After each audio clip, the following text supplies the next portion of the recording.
Assalamu alaikum. This is the first lecture for chapter 2 of your class 9 English book. As you can see, the chapter's name is Shah Abdul Latif. Here we have the learning objectives which tell us what we intend to achieve with today's lesson.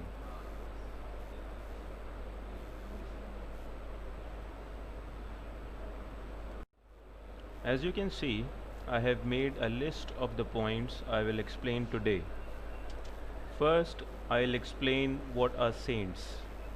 Then we will discuss who was Shah Abdul Latif Bhatai.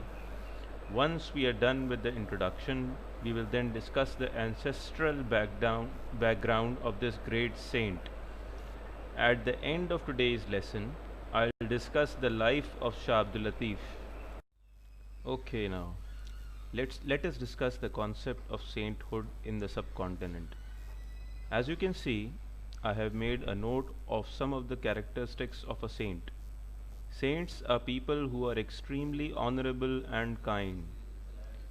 They try their best not to hurt other people and usually go out of their way to help those in need. Saints are also very pious. They are content with what they have and never desire worldly possessions. That is, wealth has no attraction for them. As you have probably guessed by now, Shah Abdul Latif was a saint from Sindh. He is famous for his love for poetry, music, and pious ways. He was such a kind person that people came to him from far and wide. He changed the lives of thousands of people of his time. Shah Latif displayed the characteristics of a poetic nature since his childhood. He had a very sensitive mind which brought him closer to God.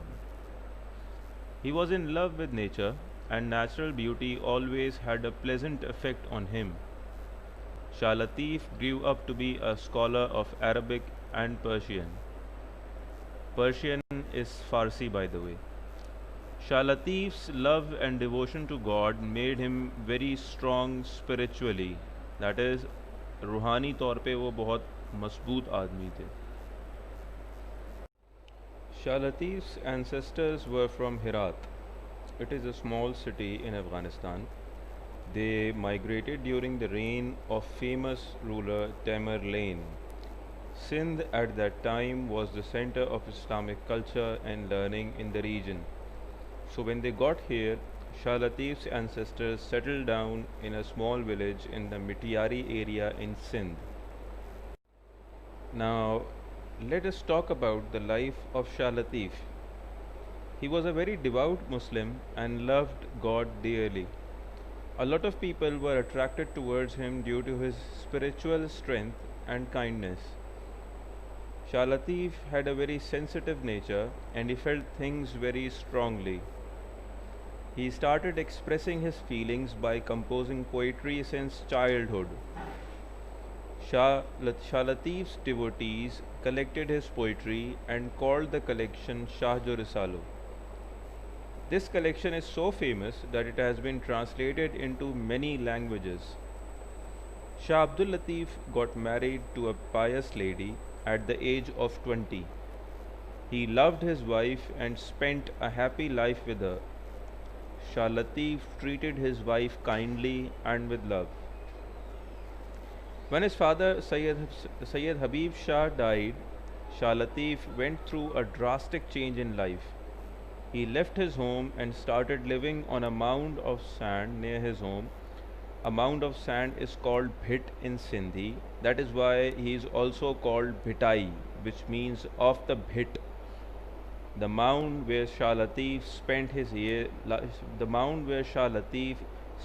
later years was near a lake, and his poetic nature loved the calm and soothing environment there. Shah Latif's interest in music increased due to his love of poetry. He used to make melodies and songs out of his poems and sang them on the tune of his tamburo. As you guys can see here, I have included 3 exercises at the end of the video.